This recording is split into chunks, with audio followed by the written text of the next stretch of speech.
அளவற்ற அருளாளனும் நிகரற்ற அன்புடையவனுமாகிய எல்லாம் வல்ல அல்லாஹ்வுடைய திருப்பெயரால் ஆரம்பம் செய்கிறேன். புனித காபத்துல்லாவை தரிசிப்பதற்காக உம்ரா என்கிற ஒரு நல்ல அமலை செய்ய வேண்டும் என்கிற ஒரு நல்ல நோக்கத்திற்காக பயணம் பற்றிய ஒரு சில தகவல்களை அறிந்து கொள்ள வேண்டும் என்கிற ஆர்வத்தோடு அல்லாஹ்வுடைய மாளிகையில் நாம் எல்லாம் வந்து அமர்ந்திருக்கிறோம். அல்லாஹ் தஆலா எங்களுடைய நோக்கங்களுக்கான கூலியை நிறைவாக தர வேண்டும், எங்களுடைய உம்ராவை அல்லாஹ் தஆலா ஒப்புக்கொள்ள வேண்டும் என்று ஆரம்பமாக நான் பிரார்த்தனை செய்து கொள்கிறேன். அன்புக்குரிய சகோதரர்களே, சகோதரிகளே, இதுக்குள்ள அதிகமான சகோதரர்கள் உம்ராவுக்கு போகிறது என்பது மேலதிகமாக காசு இருக்குது என்கிறதுக்காக யாரும் போறதில்லை.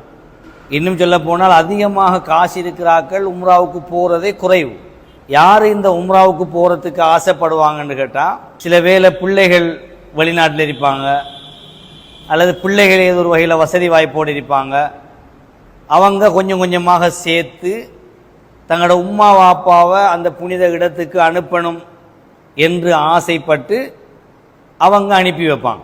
அல்லது உம்ராவுக்கு போகணும் என்கிற ஆசையில் ஆர்வத்தில் கொஞ்சம் கொஞ்சமாக சிறுக சேர்த்து உம்ராவுக்கு என்ன செய்வாங்க, போவாங்க.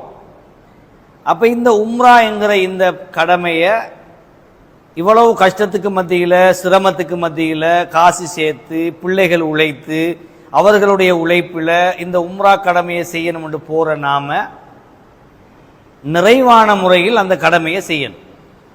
அதான் மிக முக்கியமான ஒரு விஷயம். நபி ஸல்லல்லாஹு அலைஹி வஸல்லம் அவர்கள் எப்படி வழிகாட்டினாங்களோ அப்படி அந்த உம்ராவை நாம் செய்யவில்லை என்றால் நம்ம லட்சக்கணக்கில் செலவழித்து போய் எந்த விதமான பயனும் இல்லாமல் போய்விடும். அதனால தான் முதலாவது எங்களுடைய தொழுகையாக இருந்தாலும், நோன்பாக இருந்தாலும், ஹஜ்ஜாக இருந்தாலும், எந்த இபாதத்தாக இருந்தாலும் நபிகளார் ஸல்லல்லாஹு அலைஹி வஸல்லம் அவர்கள் காட்டிய அடிப்படையில் செஞ்சால் மட்டும்தான் அது இபாதத். அப்போ நம்ம எதை செய்தாலும் ஒரு முஸ்லிமினுடைய, ஒரு மூமினுடைய எல்லா காரியங்களும் வணக்கம், இபாதத். அதுக்கெல்லாம் அல்லாஹ்விடத்தில் கூலி இருக்குது. அதை முதல்ல நம்ம மனசில் வச்சுக்கணும். முதலாவது ஒரு அடிப்படையை விளங்கிக் கொள்ள வேண்டும், எங்களுடைய நீயத்து சரியா இருக்கு. இன்னமல் அமாலு பின்னியாத் வ இன்னமா லிக்குல்லி இம்ரிஇன் மா நவா. நம்மளுடைய நீயத்தை பொறுத்து தான் அல்லாஹ் தஆலா அதுக்குரிய கூலியை தருவான். அப்ப இங்கிருந்து போகும் பொழுதே பழைய நகையெல்லாம் வித்து எடுத்துக்கிட்டு கொஞ்சம் நல்ல நகை வாங்கிட்டு வருவோம்ங்கிற நீயத்தோட போனீங்கன்னா அதுக்குரிய கூலி தான் கிடைக்கும்.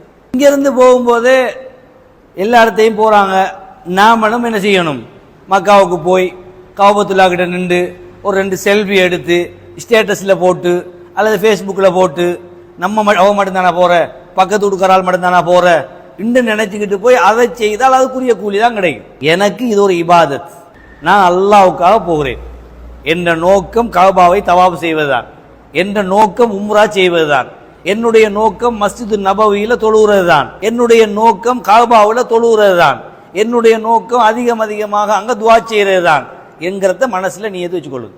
உம்ராவை பொறுத்த வரைக்கும் நமக்குன்னு ஒரு எல்லை இருக்குது, அதுக்கு மீகாத்துன்னு சொல்லுவாங்க. அந்த மீகாத்துங்கிற இடத்துல வச்சு தான் உம்ராவுக்கு நம்ம நியத்து வைக்கணும். இஹ்ராம் உடுப்பு உடுக்கிறது என்கிறது நியத்து இல்லை. நியத்து நம்ம எப்போ வைப்போம்னு கேட்டால், ஃப்ளைட்டில் பறந்துக்கிட்டு போய் எலம்லம் என்கிற ஒரு இடம் வரும். அந்த எலம்லம் என்கிற இடம்தான் எங்களுக்குரிய மீகாத். அப்போ நாங்கள் எங்களோட ஹஜ்ஜாஜிகளுக்கு, நாங்கள் கூட்டிகிட்டு போகிறாங்களுக்கு நாங்கள் ஞாபகப்படுத்துவோம், லெப்பைக்க உம்ரத்தன் நியத்து வைக்கணும். நீங்கள் போகிறதுக்கு முதல்ல என்ன துவா ஓதுற, என்ன நியத்து வைக்கிற என்கிற எல்லாமே உங்களோட கையில் காட்டாக அடித்து தருவோம். அதை பற்றிலாம் யோசிக்கவே தேவையில்லை. இப்போ சொல்லி தந்தது பிறகு மறந்துடுவோம்லாம் யோசிக்க தேவையில்லை. அதெல்லாம் அவ்வப்பொழுதும் சொல்லி தருவோம், கையிலையும் காட்டு தருவோம். படி வாசிக்க தெரியாதாக்களுக்கு அதை நம்ம சொல்லியும் தருவோம். ஏன்னா எங்களோட நோக்கம் உங்களோட இபாதத்தை மன நிறைவோடு நல்லா செஞ்சுக்கிட்டு வரணும், அதான் நோக்கம். அல்ஹம்துலில்லாஹ். அந்த வகையில் தைத்த ஆடை பெண்கள் உடுக்கலாம், வெள்ளை உடுப்பு தான் உடுக்கணும், வெள்ளையான சல்வர் தான் போடணுங்கிற கடையெல்லாம் கிடையாது. பெண்களை பொறுத்த வரைக்கும் 2 மணிக்கட்டு கைகளையும் முகத்தையும் தவிர மற்ற பகுதிகளை மறைக்கக்கூடிய உடுப்பை நெஞ்சுக்கணும், உடுத்துக்கொள்ளணும். கருப்பு ஆடை உடுப்பதிலும் குற்றம் கிடையாது, சிவப்பு உடுக்கிறதுலையும் குற்றம் கிடையாது, வெள்ளை உடுக்கிறதுலையும் தப்பு கிடையாது.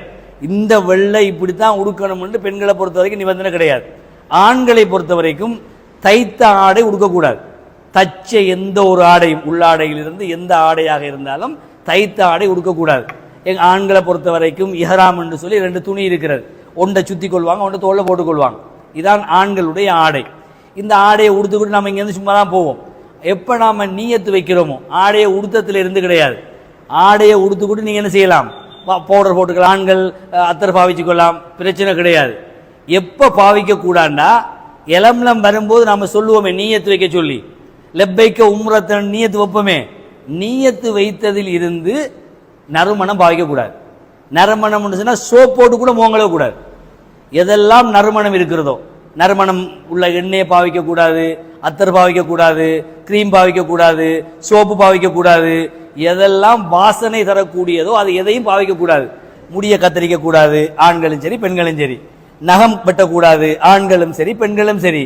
ஆண்கள் தலையை மூடக்கூடாது, பெண்கள் முகத்தை மூடக்கூடாது. திருமணம் சம்பந்தமான பேச்சுவார்த்தையில் என்ன செய்யக்கூடாது, ஈடுபடக்கூடாது. எப்ப நம்ம இஹ்ராம் கட்டிக்கொள்றோமோ அதுல இருந்து அதெல்லாம் என்ன செஞ்சிடணும், தடை செய்து விட வேண்டும். ஹரம் ஷரீஃபுக்குள்ள நாம போகும் பொழுது, நுழையும் பொழுது, பள்ளிக்குள் நுழையும் பொழுது நம்ம என்ன துவா ஓதுவோமோ அதே துவா தான் அல்லாஹும் மஃப்தஹ்லி அபுவாப ரஹ்மதிக என்று சொல்லி வலது காலை எடுத்து வைத்து அந்த பள்ளிக்குள் நம்ம நுழைவோம். போகும் பொழுது பாபு சலாம் என்று ஒரு பாபு இருக்கிறது, ஒரு நுழைவாயில். அந்த பாபு சலாம் என்று சொல்லக்கூடிய அந்த வழியால தான் நம்ம உள்ளுக்கு போவோம். நம்ம போன உடனே எல்லாருக்கும் தெரியும், கௌபாங்கிறது இது மாதிரி 4 மூளை இருக்கும்.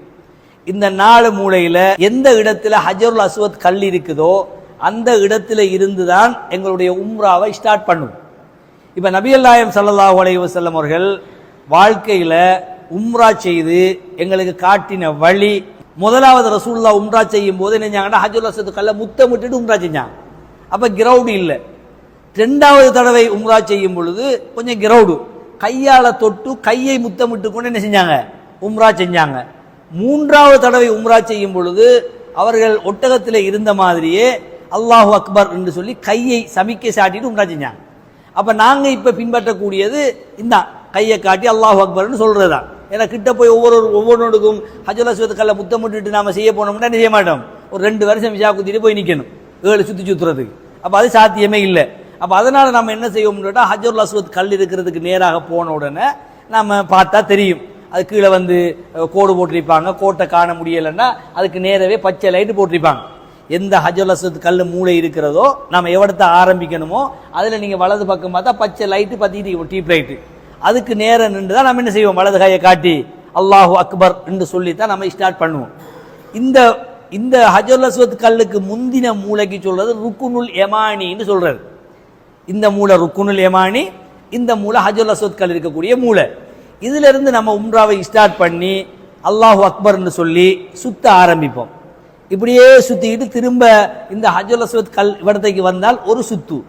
அப்ப ஒரு தவாஃப் என்கிறது 7 சுத்து. 7 தரம் சுத்தினால்தான் ஒரு தவாஃப். அப்ப 7 தரம் நம்ம என்ன செய்யணும், சுத்தணும். இப்ப நம்ம காபத்துல்லாவுக்குள்ள நுழைஞ்ச உடனே ஏதாவது தையத்துல் மஸ்ஜித் தொழுகை இருக்குதான்னு கேட்டா ஒரு தொழுகையும் கிடையாது.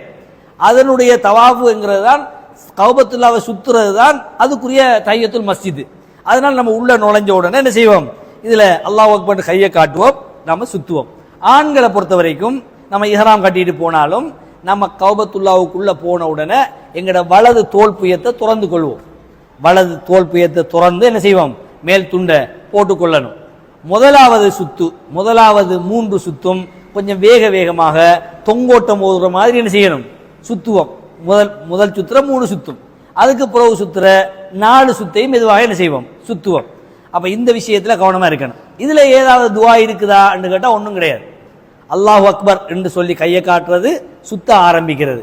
சுத்தும் பொழுது நீங்க விரும்பினத்தெல்லாம் கேளுங்க, என்னையெல்லாம் கேட்கணுமோ, உங்களோட மனசில் இருக்கிற எல்லா பாரத்தையும், யா அல்லாஹ் நான் வந்துட்டேன், உன்னுடைய கௌபா என்கிற ஆலயம் உண்ட இடத்துக்கு வந்துட்டேன், எந்த பாவத்தை மன்னிச்சிரு, என்ன நோயை குணப்படுத்திடு, எனக்கு தேவையானதை தா, எங்களோட உம்மோட பாவத்தை மன்னி, பாப்பாட பாவத்தை மன்னிச்சிரு, யாரெல்லாம் மௌத்தாயி கபூர்ல இருக்கிறாங்களோ அவங்களோட கபூர் என்னெல்லாம் வேணுமோ அதையெல்லாம் என்ன செய்யுங்க கேட்டுக்கிட்டே நம்ம சுத்திட்டு வருவோம்.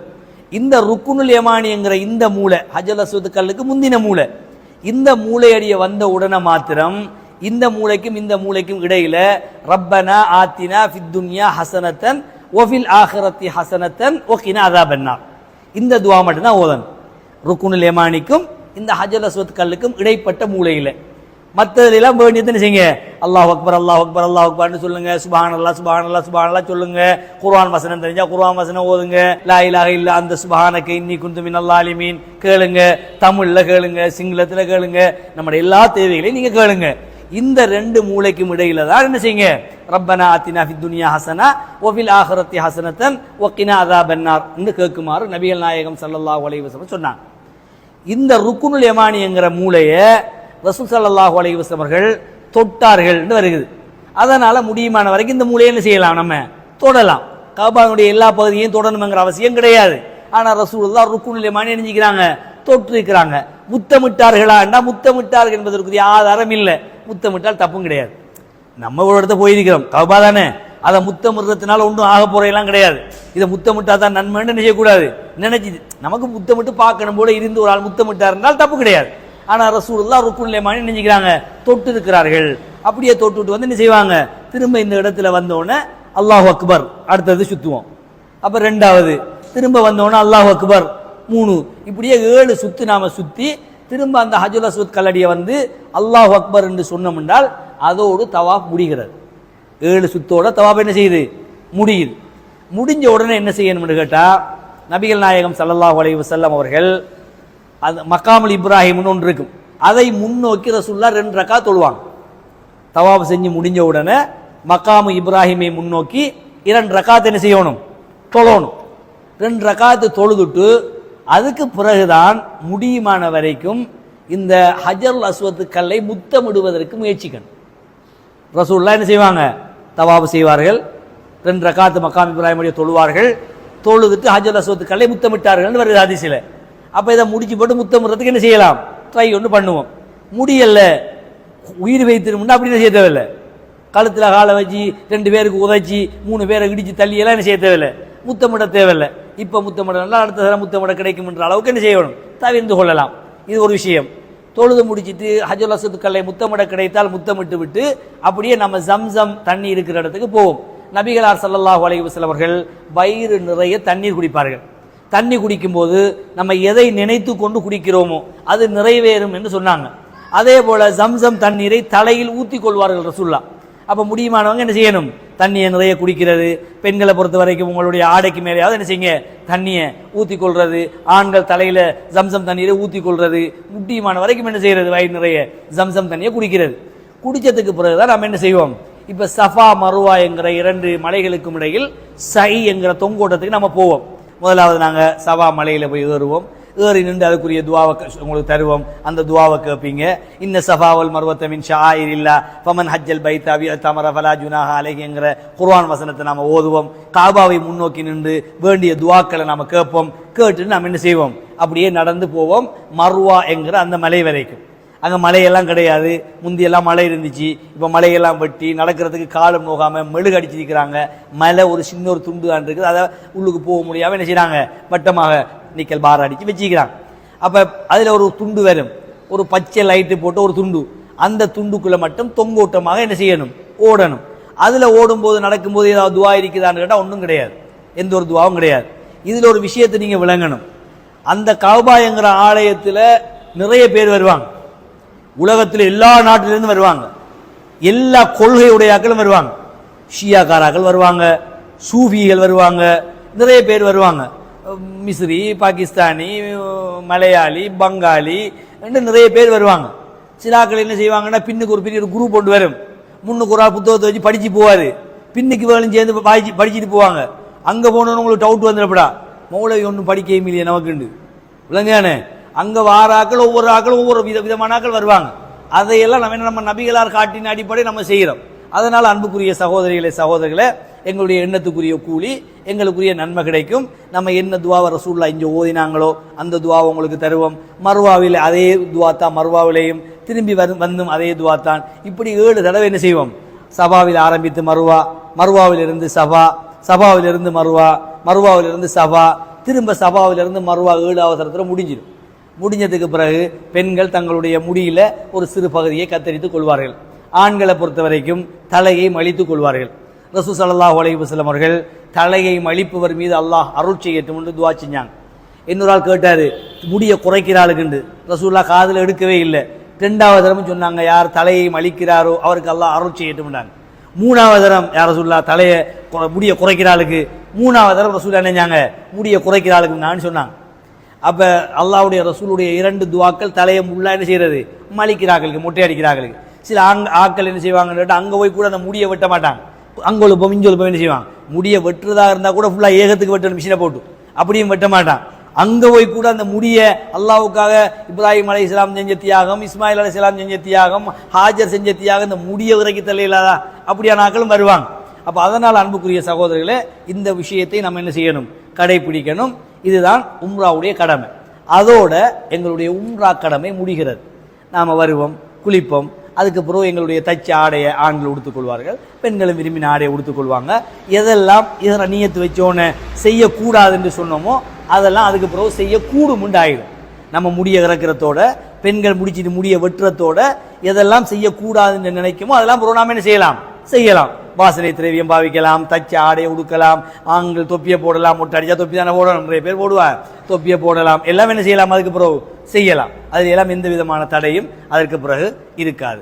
இதற்கு பிறகு நாங்கள் என்ன செய்வோம்னு கேட்டால், முடியுமான வரைக்கும் அதுக்கு பிறகு எங்களுக்கு கிடைக்கிற எல்லா சந்தர்ப்பத்திலையும் தவாபு செய்ய கிடைக்குமாக இருந்தால் அதிகமாக தவாபு செய்யணும். அதிகமாக தவாபு செய்யணும். ரூமில் அதுக்கு பிறகு குந்திக்கிட்டு என்ன செய்யப்படாது.